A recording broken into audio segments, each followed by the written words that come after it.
Hello guys, स्वागत है आपका आपके अपने चैनल बालाजी स्टडी क्लासेस से। मैं विष्णु श्रीवास्तव स्वागत करता हूं। दोस्तों, आज हम लोगों का टॉपिक है कि पौधों एवं जंतुओं में जनन, यानी बायो का टॉपिक। हम लोग बायो आज पढ़ेंगे।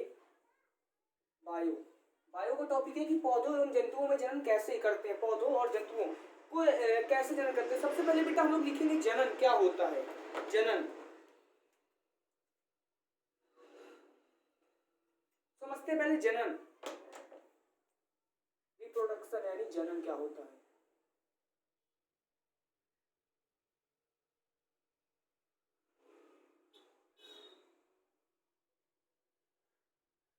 ठीक है ना। प्रत्येक जीवधारी, चाहे वह जंतु हो या वनस्पति, हम लोग लिखेंगे प्रत्येक, पहले समझिएगा, प्रत्येक जीवधारी चाहे वह जंतु हो या फिर क्या हो बेटा, वनस्पति हो, या फिर वनस्पति। मतलब प्रत्येक जीवधारी चाहे वह जंतु हो या फिर वनस्पति हो, ठीक है ना, अपने ही जैसे जीवों में क्या करता है, जनन करता है, यानी जनन जीवों को उत्पन्न करता है। चाहे क्या होता है बेटा कि चाहे प्रत्येक जीवधारी चाहे वह जंतु हो या फिर वनस्पति हो, अपने ही जीवधारियों में क्या उत्पन्न करता है, जीवधारी। फिर वनस्पति अपने ही जैसे जीवों को उत्पन्न करता है। वनस्पति अपने जैसे जीवों को क्या करता है, उत्पन्न करता है।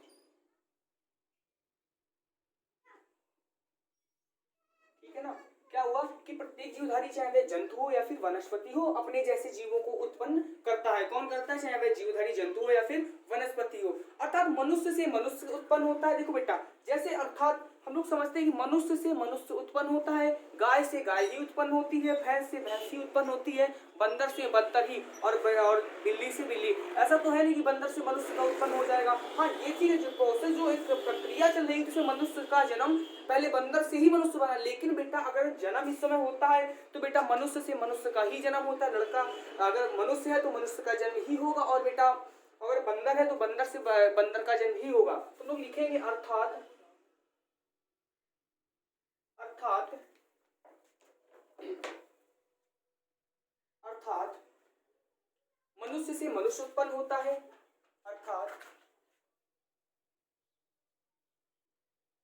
मनुष्य से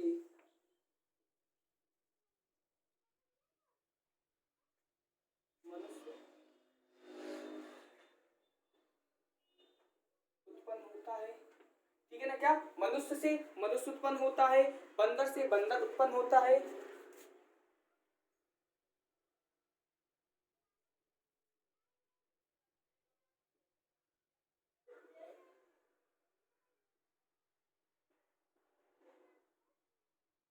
क्या होता है कि मनुष्य से मनुष्य उत्पन्न होता है, बंदर से बंदर उत्पन्न होता है।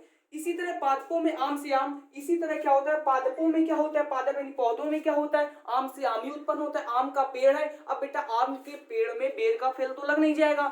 जो आम का पेड़ है उसमें, या फिर गेहूं का जो पौधा है, गेहूं का सबसे पहले गेहूं किस कुल का पौधा है, ग्रामीणी कुल का पौधा है। तो बेटा गेहूं जो है, गेहूं की फसल में, गेहूं कौन सी मौसम की फसल है, तो बेटा रबी। कौन सी, रबी, यानी सर्दियों के मौसम की फसल है। किस मौसम की, सर्दियों की।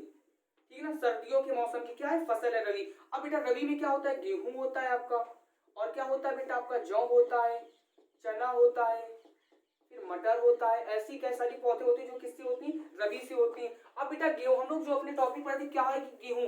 अब इसी अर्थात पादपों में क्या होता है, जैसे कि मनुष्य से मनुष्य उत्पन्न होता है, बंदर से बंदर उत्पन्न होता है, तो पादपों में क्या होता है कि पादपों में गेहूं के पौधे में गेहूं का भी बीज लगेगा, धान का तो लग नहीं जाएगा। जैसे मनुष्य से मनुष्य ही उत्पन्न होता है, तो बंदर से हमने लिखा, बंदर से बंदर उत्पन्न होता है। इसी तरह पादपों में आम से आम तथा गेहूं से गेहूं पैदा होता है। इसी तरह पादपों में आम से आम,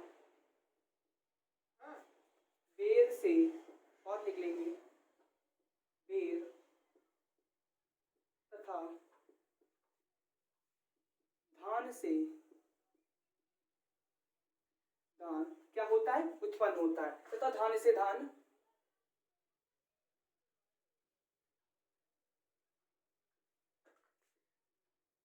उत्पन्न होता है। ठीक है ना, क्या होता है, तथा धान से उत्पन्न होता है। अतः सजीवों को हम लोग लिखेंगे, अतः सजीवों के इस गुण को, अतः सजीवों के इस गुण, ये सजीवों गुण होता है। अतः सजीवों के इस गुण के को, जिसके कारण भाई अपनी जैसी, इस गुण को जिसके कारण वह क्या करता है, अपनी जैसी संतान उत्पन्न करता है, जिसके कारण वह अपनी जैसी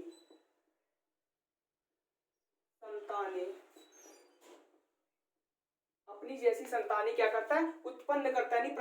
संतानें क्या करता है, उत्पन्न करने की क्षमता रखते हैं। संतानें उत्पन्न करता है या उत्पन्न करने की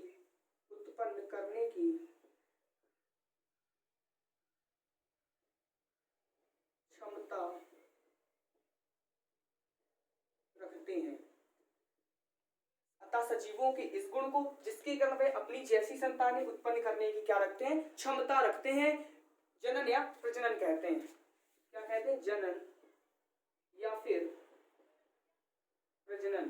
क्या बोलते हैं प्रजनन को हम लोग, रिप्रोडक्शन बोलते हैं। क्या बोलते हैं, रिप्रोडक्शन। रिप्रोडक्शन। सबसे पहले हमने क्या किया कि जो प्रजनन है इसकी हम लोगों ने पृष्ठभूमिका जानी। क्या जाना, पृष्ठभूमिका, कि वास्तव में प्रजनन तो है, ठीक है, पौधों में, जंतुओं में जनन, जनन को हम लोग क्या बोलते हैं बेटा, प्रजनन भी बोलते हैं। क्या बोलते हैं, प्रजनन भी बोलते हैं। तो बेटा होता क्या है प्रजनन, तो प्रजनन क्या होता है कि प्रत्येक जीवधारी, चाहे वह जंतु हो, प्रत्येक जीवधारी या फिर जंतु या फिर वनस्पति हो, अपनी जैसी संतान उत्पन्न प्रकट करता है, उत्पन्न करता है। अब जैसे कौन उत्पन्न करता है, मनुष्य से मनुष्य का ही जन्म होगा, बंदर से बंदर उत्पन्न होता है। और इसी तरह पादपों में भी यही गुण पाया जाता है। कौन सा गुण पाया जाता है कि आम से आम उत्पन्न होगा, बेर से बेर होगा, धान से धान होगा, गेहूं से गेहूं होगा। तो बेटा सजीवों में भी यही गुण था। तो क्या लिखा मैंने, एक हमने डिफिनीशन लिखी। अब डिफिनीशन बनी कैसे, तो बेटा डिफिनीशन जो मैंने ऊपर वाली लैंग्वेज लिखी, इसी से हमने डिफिनीशन बनाई कि अतः सजीवों के इस गुण को, जिसके कारण वे अपनी जैसी संतान उत्पन्न करने की एनर्जी यानी क्षमता रखते हैं, जनन या फिर प्रजनन कहते हैं। इसे बोलते हैं, इसे हम लोग जनन के बारे में जाना। तो देखेंगे इसी गुण के कारण जीव, इसी गुण के कारण जीव अपनी प्राकृतिक मृत्यु से पहले, इसी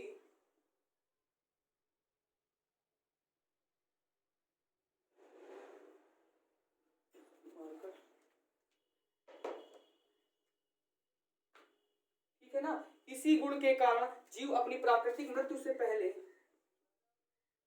इसी गुण के कारण जीव अपनी मृत्यु से, इस गुण के कारण बेटा जनन यानी प्रजनन, इस गुण के कारण जीव अपनी मृत्यु से पहले संतानों के रूप में अपनी जाति के नए सदस्यों को उत्पन्न कर जाते हैं। इस गुण के कारण जीव अपनी मृत्यु से पहले क्या करते हैं, संतानें। अब बेटा जो गुण होता है, किस गुण, जनन के कारण क्या होता है, जीव अपनी मृत्यु से पहले क्या करता है, संतानों के रूप में, संतानों के रूप में, संतानों के रूप में अपनी जाति की, संतानों के रूप में अपनी जाति की संतानें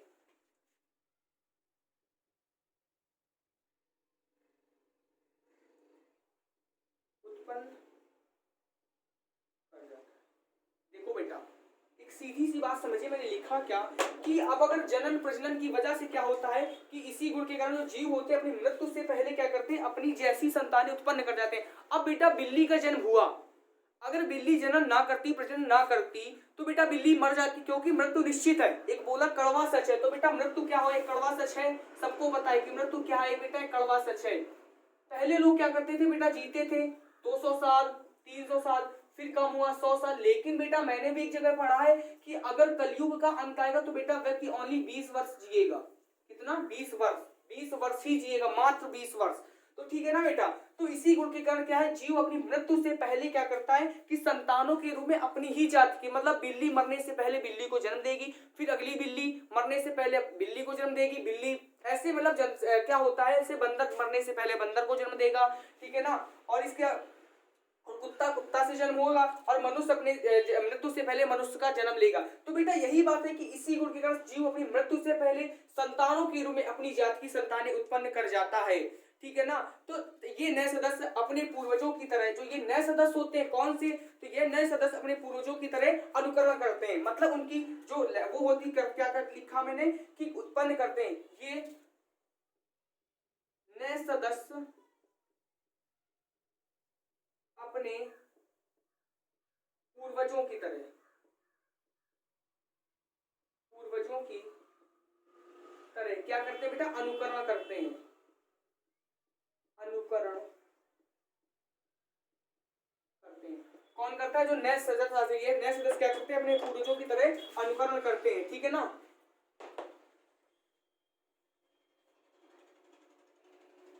ये नए सदस्य अपने पूर्वजों की तरह अनुकरण करते हैं, ठीक है ना बेटा, ठीक है ना, करते हैं। इस प्रकार जन्म द्वारा जीवों में क्या होगी, प्राकृतिक रूप से निरंतरता बनी रहती है, क्या होती है, निरंतरता बनी रहती है, अनुकरण करते हैं। तो बेटा क्या होता है, इस प्रकार जन्म द्वारा प्रकृति में, इस प्रकार जन्म द्वारा प्रकृति में क्या होती, निरंतरता बनी रहती है। इस प्रकार जन्म द्वारा प्रकृति में जीवित जातियों की निरंतरता बनी रहती है, प्रकृति में जीव जातियों की निरंतरता बनी रहती है, ठीक है ना। इस प्रकार जीव जंतु में क्या होता है, निरंतरता बनी रहती है, किसमें, जो जो ये हम लोग उत्पन्न करते हैं जनन, ठीक है ना बेटा, निरंतरता बनी रहती। साथ ही जनन द्वारा विभिन्नताएं उत्पन्न होती हैं, साथ ही क्या होता है, जनन द्वारा विभिन्नताएं क्या होती, उत्पन्न होती है, जिसमें जनन के द्वारा क्या होता है, विभिन्नताएं उत्पन्न होती हैं। अब ये जैव विविधता के लिए आवश्यक तत्व कौन कौन से, तो हम लोग लिखेंगे अब आगे, तो ये समझ में आएगा, आशा करते हैं। अब हम लोग लिखेंगे तत्व, विभिन्न तत्व कौन कौन से हैं।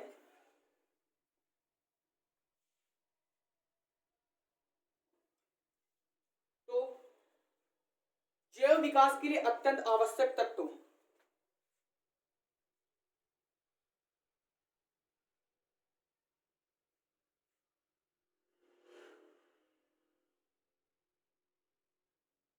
उसी के आगे लिखेंगे जैव विकास के लिए आवश्यक है कौन, जनन। जैव विकास के लिए क्या है, ये आवश्यक है। अब आवश्यक है तो जनन के समय जीवों में निम्नलिखित घटनाएं होती हैं। घटनाएं कौन सी होती हैं, जनन के समय जीवों में निम्नलिखित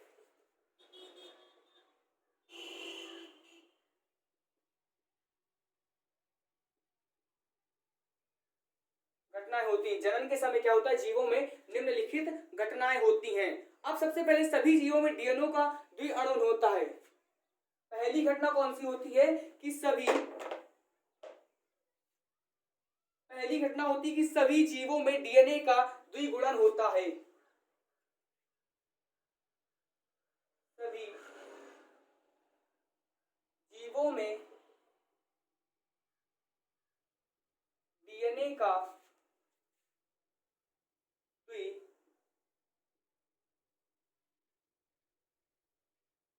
द्विगुणन होता है, ठीक है। डीऑक्सी न्यूक्लिकम, इसका फॉर्म होता है डीऑक्सी न्यूक्लिकम होता है, ठीक है ना। अभी हम लोग डीएनए आरएनए पढ़ेंगे विस्तृत रूप से।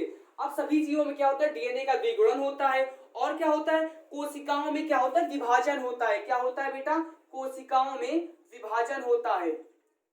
कोशिकाओं में, ऐसा करने से पहले एक और पॉइंट लिखते हैं। कोशिकाओं में विभाजन से पहले क्या होता है बेटा कि आरएनए जो विभिन्न प्रकार के प्रोटीन एवं एंजाइमों का निर्माण करता है। जो आरएनए है, डीएनए पढ़ा, इसके बाद आरएनए इसी क्रम में लिख लेंगे कि जो आरएनए है डीऑक्सीराइबो क्लोनिक अम्ल होता है। तो बेटा ऑक्सीराइबोस न्यूक्लिक अम्ल होता है। तो बेटा इसमें क्या होता है, डीएनए में क्या होता है, द्विगुणन होता है। और आरएनए का काम क्या होता है कि विभिन्न प्रकार के प्रोटीन एवं एंजाइम उत्पन्न करता है। क्या करता है, विभिन्न प्रकार के प्रोटीन्स प्रोटीन्स एवं एंजाइम्स उत्पन्न करता है।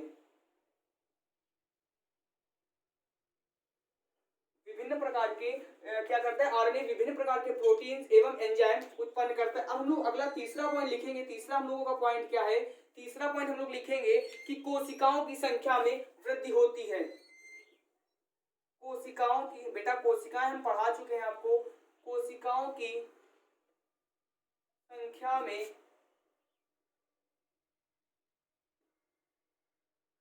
वृद्धि होती है। कोशिकाओं की संख्या में वृद्धि होती है, ठीक है ना बेटा। एक मिनट, कोशिकाओं की संख्या में क्या होती है बेटा, वृद्धि होती है।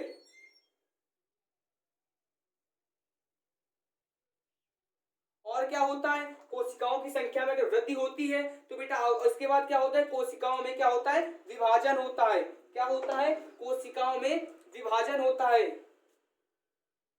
अब सही हुआ, कोशिकाओं में विभाजन होता है। कोशिकाओं में विभाजन होता है। और क्या होता है, जननों का निर्माण होता है। किसका, कोशिकाओं में अगर विभाजन होता है। और क्या होता है कि प्रजनन अंगों का निर्माण होता है।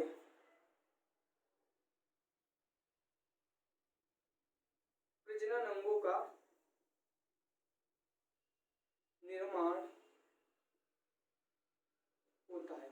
तो बेटा क्या हुआ कि जनन के समय जो जीवों में निम्नलिखित घटनाएं होती, कौन सी होती, सभी जीवों के डीएनए का द्विगुणन होता है। अब द्विगुणन होता है, आरएनए क्या होता है, विभिन्न प्रकार के प्रोटीन एवं एंजाइमों का निर्माण करते हैं, उत्पन्न करता है। फिर कोशिकाएं क्या करती है कि संख्या में वृद्धि होती है। कोशिकाओं में विभाजन होता है। कोशिकाओं में विभाजन होता है तो प्रत्यक्ष अंगों प्रजनन अंगों का क्या होता है, निर्माण होता है। अब बेटा जीवों में जनन किस प्रकार का होता है, ये तो जनन हम लोगों ने देखा कि मनुष्य यानी व्यक्तियों में हुआ, अब यानी जंतुओं में हुआ। अब जीवों में जनन कैसे होता है तो हम लोग वो लिखेंगे, जीवों में जनन का प्रकार। अब जीवों में जनन कैसे होता है तो हम लोग ये लिखेंगे, जीवों में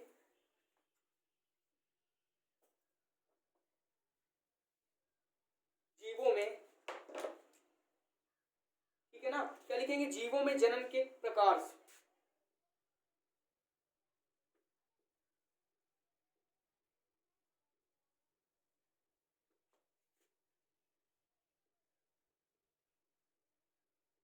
टाइप्स ऑफ रिप्रोडक्शन,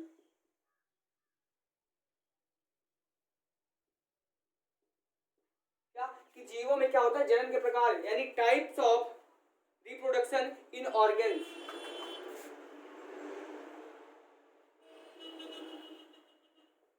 ठीक है ना, टाइप्स ऑफ जीवों में क्या होता है कि जीवों में जनन के प्रकार किस प्रकार होते हैं। ठीक है ना बेटा। अब जीवों में जनन में निम्नलिखित 3 विधियां पाई जाती। जीवों में जनन की निम्नलिखित क्या होता है, 3 विधियां पाई जाती हैं। कौन कौन सी,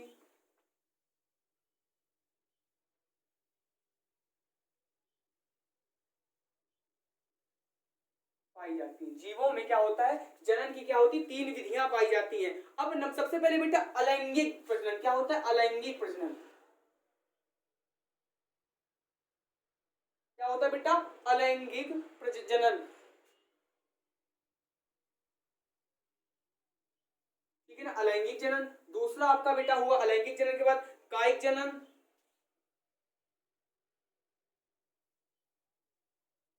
कायिक जनन, अब कायिक जनन के बाद तीसरा हुआ अलैंगिक, तो फिर लैंगिक जनन।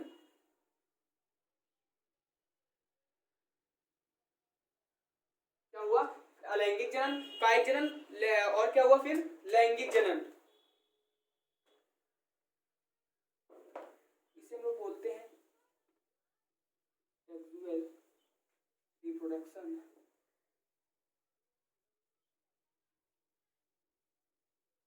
और ठीक है बेटा, कायजनन, कायजन को हम लोग बोलते हैं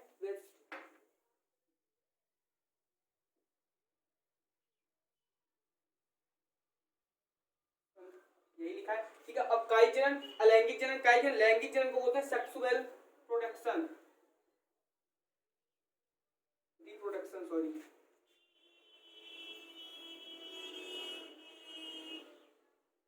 ठीक है ना। तो बेटा कायजन कौन सी होती है कि विधियों में कौन कौन सी अलैंगिक जनन पाई जाती है, कायजनन और लैंगिक जनन, यानी तीन ये विधियां पाई जाती है। सबसे पहले हम लोग अलैंगिक जनन जानेंगे। अब हम लोग है देखो बेटा, ये तो जनन हम लोग उसमें पढ़ेंगे, तो बेटा अब हम लोग वो पढ़े तो यानी जीवों में जनन पढ़ा, तो सबसे पहले हम लोगों की हेडिंग अलैंगिक जनन ही तो पड़ेगी। तो चलो डालते हैं अलैंगिक जनन। अलैंगिक जनन यानी एक्चुअल रिप्रोडक्शन कैसे होता है, अलैंगिक जनन।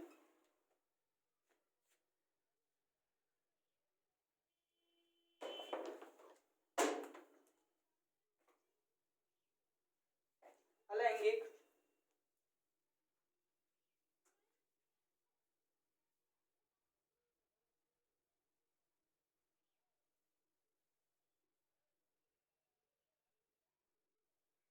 अलैंगिक जनन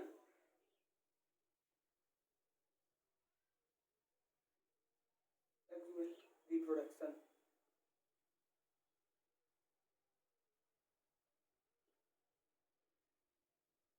ठीक है ना। तो अलैंगिक प्रजनन कैसे होता है देखते हैं। ये जनन की सामान्य विधि हम लोग लिखेंगे, ये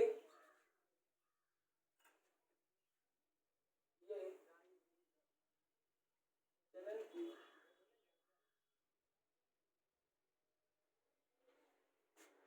सामान्य विधि है। यह जनन की क्या है, सामान्य विधि है। इसमें केवल एक ही जीव भाग लेता है, इसमें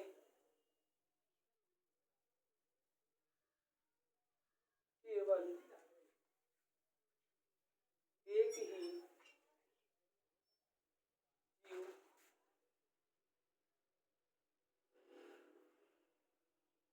यह जो अलैंगिक जनन है जीवों में किसकी सामान्य विधि है, इसमें बेटा केवल एक ही जीव क्या करता है, वो आपका भाग लेता है। इस कारण अलैंगिक जनन को एकक, अब बेटा अलैंगिक जनन को क्या बोलते हैं, तो अलैंगिक जनन को किसके कारण, इसमें केवल एक ही जीव भाग लेता है, इस कारण इसे एकक जीव जनन ही बोलते हैं। तो लोग लिखेंगे पॉइंट कि एक केवल इसमें केवल एक ही जीव भाग लेता है, इस कारण अलैंगिक जनन को एकल जीव जनन कहते हैं। इस कारण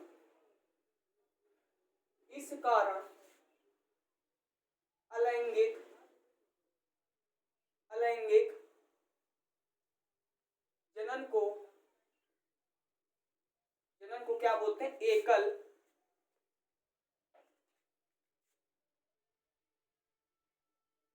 एकल जीव एकल जीव जनन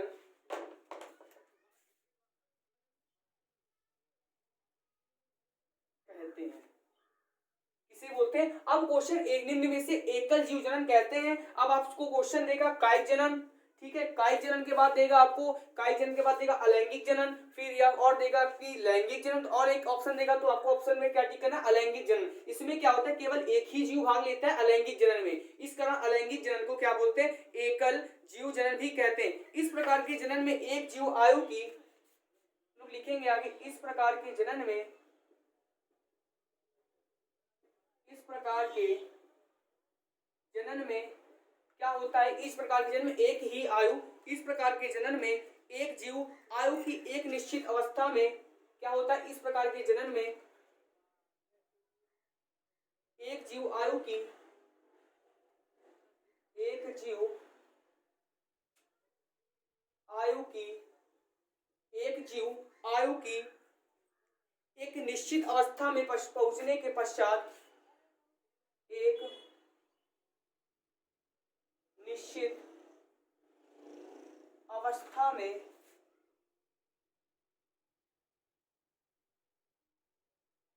पहुंचने के पश्चात, देखो समझो पहले किस प्रकार के जनन में क्या होता है कि एक ही जीव अपनी आयु की एक निश्चित अवस्था में जो पहुंचे आता है, तो उसके पहुंचने के पश्चात अपने शरीर के किसी भाग, जो अपने शरीर का किसी भाग या फिर कोशिका पश्चात अपने शरीर के किसी भाग, अपने शरीर के किसी भाग, अपने जो शरीर होता है उसके अपने शरीर के किसी भाग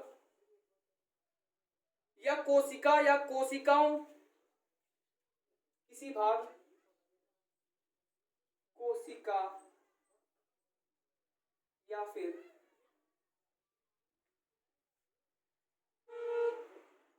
कोशिकाओं, कोशिका या कोशिकाओं या कुछ विशेष संरचनाओं के द्वारा अपनी ही जैसी या विशेष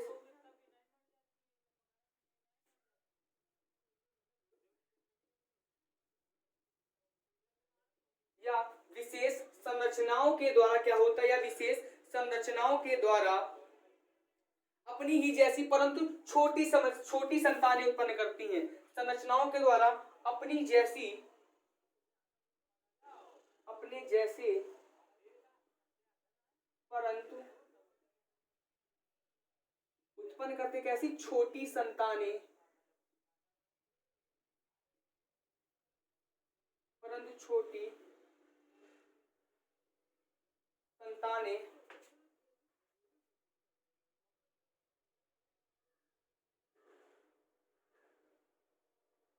अपनी जैसी परंतु छोटी संतानें उत्पन्न करते हैं। ठीक है ना बेटा, उत्पन्न करते हैं।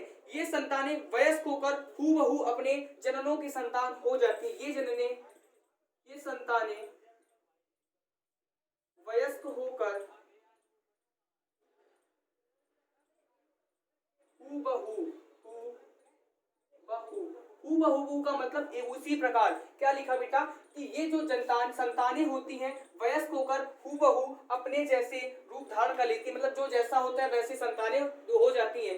ये संतानें वयस्क होकर हूबहू अपने जनकों के समान ही होती हैं। अपने जनकों, जनक का मतलब बेटा जानते हैं आप लोग, जनकों की हिंदी में पढ़ते रहिए, जनकों के समान होती हैं। आप लोग कमेंट में जनक का अर्थ बताइएगा कि जनक का हिंदी अर्थ क्या होता है। ठीक है ना, जनक के समान होती हैं। इनका आनुवांशिक पदार्थ एवं आनुवांशिक लक्षण बिल्कुल क्या होते हैं, समान होते हैं। जो इनका आनुवांशिक जनन और जो आनुवांशिक लक्षण होता है वो अपने जनकों के हिसाब से क्या होता है, समान होते हैं। तो हम लोग लिखेंगे इनका आनुवांशिक पदार्थ, इनका आनुवांशिक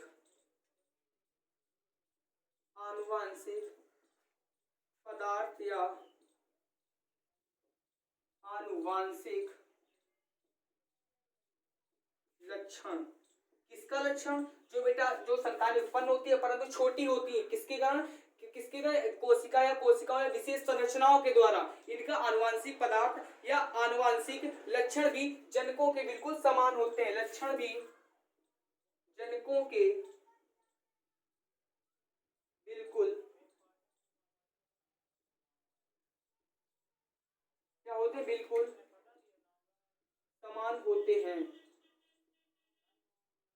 ठीक है ना, बिल्कुल सब बेटा। ये क्वेश्चन इंपॉर्टेंट है और पेपर में पूछा भी जाता है कि अलैंगिक जनन पर टिप्पणी लिखो या अलैंगिक जनन की परिभाषा लिखो। तो बेटा आपको लिखना क्या है, अलैंगिक जनन की प्रमुख विधियां बताएंगे। तो सबसे पहले आपको लिखना क्या है कि यह जनन की सामान्य विधि है। इसमें क्या होता है, एक ही जीव भाग लेता है। अब इसमें एक जीव भाग लेता है तो इसे बोलते हैं क्या है हम लोग, इसे हम लोग बोलते हैं एकल जीव, क्या बोलते हैं, इसे हम लोग बोलते हैं एकल जीव जनन कहते हैं। इस प्रकार की जनन में क्या होता है, एक जीव आयु के एक निश्चित अवस्था में पहुंचने के पश्चात क्या होता है, शरीर के किसी भाग, कोशिका या कोशिकाओं या फिर विशेष संरचनाओं द्वारा अपनी जैसी छोटी संतान उत्पन्न करता है। और जो छोटी संतानें उत्पन्न होती हैं वे हूबहू अपने जनकों की एक अवस्था में, युवा अवस्था में पहुंचने से पहले, यानी एक वयस्क कितना होता है बेटा, 18 साल होता है एक वयस्क व्यक्ति। तो बेटा क्या होता है, वयस्क होकर हूबहू अपने संतानों जैसी यानी अपने जनकों के समान होती है। अब बेटा इनका आनुवांशिक पदार्थ एवं इनका जो आनुवांशिक पदार्थ एवं जो आनुवांशिक लक्षण होता है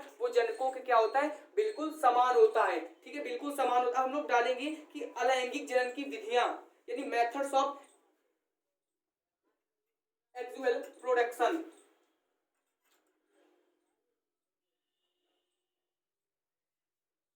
ठीक है, हम लोग डालेंगे मेथड्स ऑफ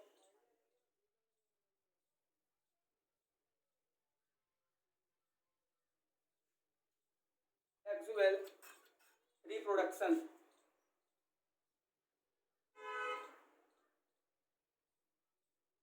यानी मेथड्स ऑफ एक्सुअल प्रोडक्शन इसे बोलते हैं अलैंगिक जनन की विधियां, अलैंगिक जनन की विधियां।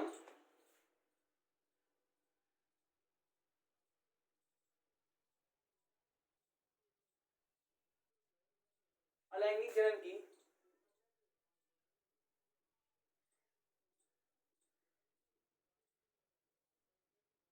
अलैंगिक जनन की विधियां, अलैंगिक जनन की विधियां। सबसे पहली विधि बेटा कौन सी होती है अलैंगिक जनन की? ठीक है, अलैंगिक जनन की विधियां सबसे पहले होता है बेटा द्विविभाजन। सबसे पहला क्या होता है, द्विविभाजन होता है।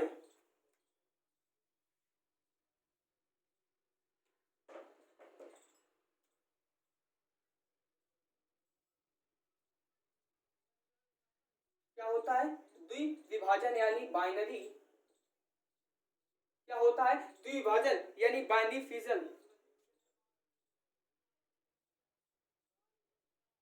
क्या होता है, विभाजन। अब बेटा द्विविभाजन होता है, फिर अगली विधि कौन सी होती है, वो होती है आपकी बीजाणु जनन, बीजाणुक जनन, बीजाणु जनन। अब बेटा बीजाणु जनन में क्या होता है कि फिर इसके बाद मुकुलन होती है। बीजाणु जनन के बाद मुकुलन होती है आपकी विधि एक, मुकुलन। अभी हम लोग पढ़ेंगे। फिर मुकुलन हुआ, अब सबसे पहले द्विविभाजन हुआ, फिर बीजाणु जनन हुआ, फिर मुकुलन हुआ, फिर कलिका हुई, फिर खंडी भवन हुई, फिर तीसरे के बाद चौथा आपकी कलिका हुई। अब जब कलिका हो गई तो सबसे पहले कौन सी थी हम लोग की, द्विविभाजन, फिर बीजाणु जनन, फिर मुकुलन, फिर कलिका हुई, फिर खंडी भवन होता है। एक होती है बेटा खंडी भवन विधि। कौन सी होती है, खंडी भवन, खंडी भवन। ठीक है ना, 5। और छठी कौन सी हुई, खंडी भवन होगी। खंडी भवन के बाद होती है एक बार बेटा पुनरुद्ध भवन। कौन सी होती है छठी, पुनरुद्ध भवन, पुनरुद्ध भवन। ये कौन सी विधि होती है हम लोग पढ़ेंगे डीपली से। पुनरुद्ध भवन हुई, पुनरुद्ध भवन में सातवीं एक विधि होती है बेटा आपकी कायिक जनन। क्या होता है, कायिक जनन। तो अभी हम लोग करेंगे कायिक जनन, कायिक जनन। ठीक है, कायिक जनन। तो सबसे पहले द्विविभाजन हम लोग हेडिंग डालते हैं। देखो बेटा, अब अभी तक हम लोगों ने अलैंगिक जनन की विधियां पढ़ाई थी कि कौन कौन सी विधियां होती हैं। तो आपकी थी एक्सुअल रिप्रोडक्शन थी, फिर कौन सी थी आपकी कायिक जनन, जिसे हम लोग क्या बोलते हैं कायिक जनन को। क्या थी, कायिक जनन वेजेस्टिव, कायिक जनन। कायिक जनन के बाद बेटा क्या था, कायिक जनन के बाद फिर आपका था लैंगिक जनन, सेक्सुअल। क्या था बेटा, सेक्सुअल रिप्रोडक्शन था।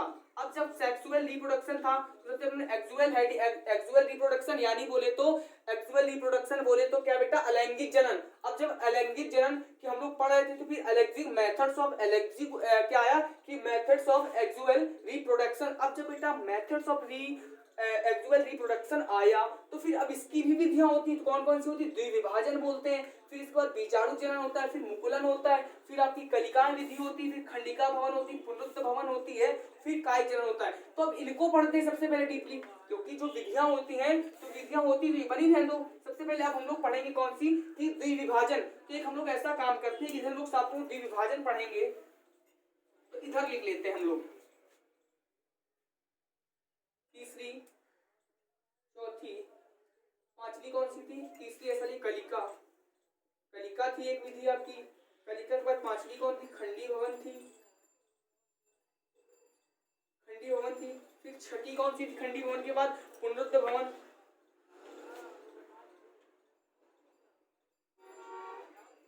पुनरुद्ध भवन, पुनरुद्ध भवन। सातवीं कौन सी थी बेटा, कायिक जनन, कायिक जनन थी। तो हम लोग एक काम करते हैं बेटा, काम हम लोगों को ये करना है, काम ये करना है कि ये हम लोग क्या करेंगे, बाद में करेंगे, ये हम लोग बाद में करेंगे। सबसे पहले हेडिंग डालो आप लोग द्विविभाजन कौन कौन सी होती हैं? कौन सी? सबसे पहले द्विविभाजन। अब द्विविभाजन क्या होता है? यानी बाइनरी फिजन। इस प्रकार का जो अलैंगिक जीवन होता है एक प्रकार से देखने को मिलता है। इस प्रकार का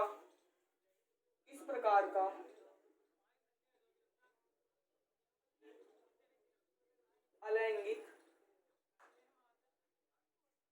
जनन केवल इस प्रकार का जो आपका अलैंगिक जीवन होता है, अलैंगिक जीवन, इस प्रकार का अलैंगिक जनन केवल क्या होता है? एक कोश की जीवों में देखने को मिलता है। जनन केवल एक कोशिका। आप बेटा मनुष्य बहुकोशिकीय है कि एक कोशिका होता है? तो ये बताओ। तुम लोग लिखेंगे जनन केवल एक कोशिका के जीवों में देखने को मिलता है। एक हम लोग इधर से लिखेंगे, एक कोशिका के या एक कोशिका वाले जीवों में।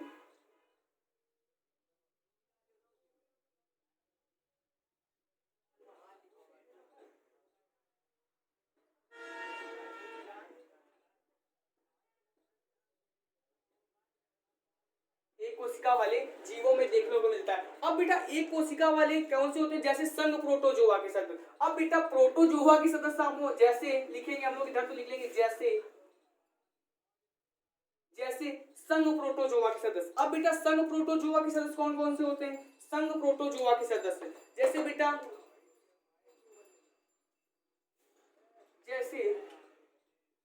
संघ प्रोटोजोआ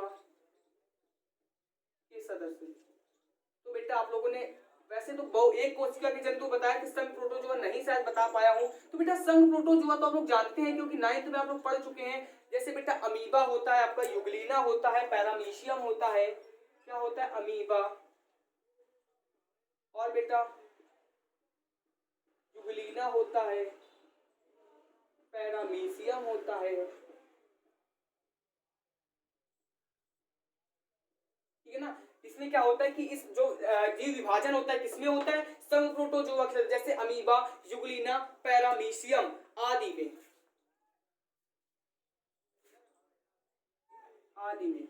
ठीक है ना बेटा? तो ये समझ में आया किसमें? संघ प्रोटोजोआ के सदस्य। और इसमें क्या होता है कि इसमें जीव शरीर जो कि एक कोश के होता है, इसमें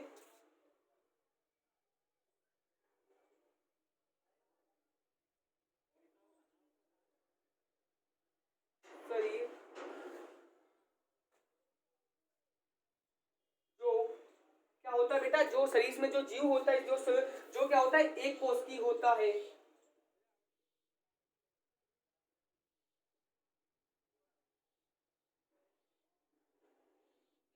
तो बेटा जो हम लोग विभाजन पढ़े, इसमें जो जीव होता है वो जीवों में शरीर क्या होता है? एक कोश की होता है। सूत्री या सूत्री विभाजन द्वारा, सूत्री या समसूत्री विभाजन, सूत्री या समसूत्री विभाजन द्वारा दो संतति भागों में बांटा जाता है। सूत्री या समसूत्री विभाजन द्वारा तो जो विभाजन होता है कौन सा? सूत्री या समसूत्री। तो सूत्री या समसूत्री विभाजन द्वारा दो संतति भागों में बढ़ जाता है। तो अब ये भाग कौन कौन से होते हैं? संतति भागों में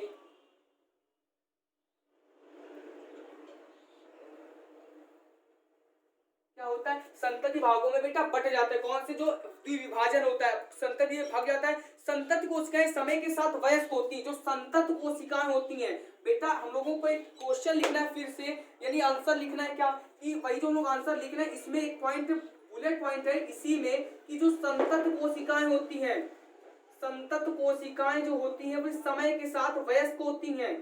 संतत कोशिकाएं समय के साथ क्या होती है? वयस्क होती हैं। वयस्क जो संतति कोशिकाएं होती हैं वे क्या होती है? हम लोगों का बेटा बुलेट पॉइंट है, याद रखिए। क्वेश्चन पूछ देता है आपसे कि संतति कोशिकाएं जो होती है समय के साथ क्या होती हैं? वयस्क होती। कौन सी कोशिकाएं के समय के साथ वयस्क होती हैं? तो कोई आंसर होगा बेटा संतति कोशिकाएं। और वयस्क होकर पुनः यह क्रिया दोहराती हैं। और वयस्क होकर इसी में आगे लिखेंगे, और वयस्क होकर पुनः यह प्रक्रिया दर्शाती है, दोहराती है। वयस्क होकर पुनः यह प्रक्रिया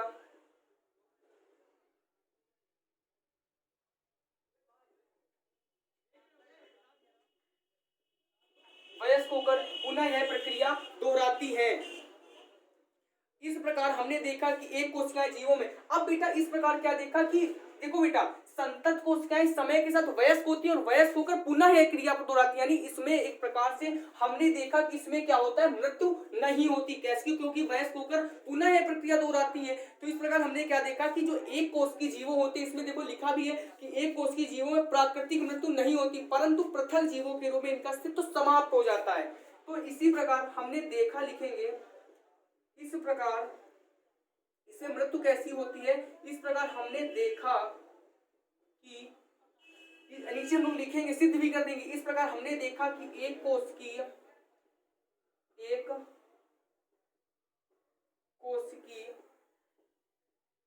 जीवों की प्राकृतिक मृत्यु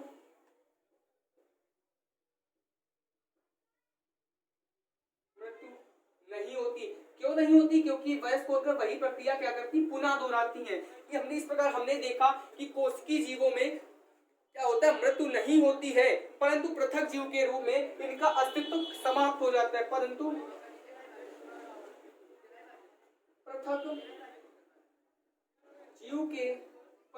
पृथक जीव के रूप में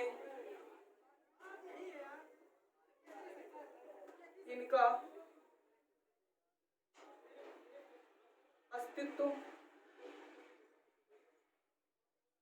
समाप्त हो जाता है। किसका समाप्त हो जाता है? जो बेटा संतत कोशिकाएं होती है, यानी जो संघ प्रोटोजोआ से, जैसे बेटा अमीबा हुआ आपका, और बेटा युगलीना हुआ, और बेटा पैरामीशियम हुआ। ये जो तीनों, ये ज्यादा बेटा इंपॉर्टेंट, तो अच्छे से पढ़े ना, इनको पूछ देता है इन्हीं के बारे में। तो बेटा इनका अस्तित्व कैसे समाप्त होता है? जो पृथक जीव के द्वारा का अस्तित्व समाप्त हो जाता है। उदाहरण के लिए हम लोग लिखेंगे एग्जाम्पल, उदाहरण अमीबा। जैसे उदाहरण जीवाणु, सबसे पहले लिखेंगे जीवाणु, फिर अमीबा हुआ आपका, फिर बेटा युगलीना हुआ, फिर बेटा आपका पैरामीशियम हुआ,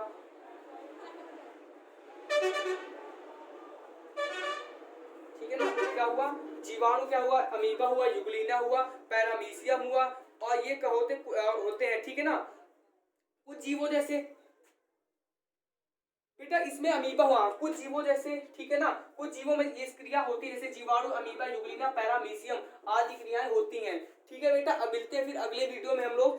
तब के लिए वेट करिएगा विभाजन के लिए। अगले वीडियो में हम लोग बीजाणुजनक, मुकुलन, आशा करते हैं कि तीनों समाप्त करेंगे। खंडी भवन और पुनरुद्ध भवन और कायिक जनन, ये चारों हम लोग क्या करेंगे, समाप्त करने की कोशिश करेंगे। ठीक है बेटा, अगली वीडियो के मिलते हैं। और पढ़ते रहिए, क्योंकि आपके शायद 8 वार्षिक जो हाफ ईयरली एग्जाम वो प्रारंभ हो चुके होंगे, आशा करते हैं। तो हिंदी का पेपर सबसे पहले होता है, तो आप लोग ये कोशिश करिएगा कि हिंदी का पेपर अच्छा करिए, क्योंकि एक पेपर अभी हुआ है, और जो पेपर हुआ है शायद, तो मेरे पास पेपर भी आया, बहुत अच्छा पेपर पूछा गया है आपसे। ये पेपर है कि 8 वार्षिक परीक्षा 2020 केवल हिंदी क्लास 10 का पेपर है, बहुत अच्छा पेपर है। सबसे पहले कि बहुत अच्छा पेपर है, चरण कमल बंदो हरिराई व्याख्या करनी है।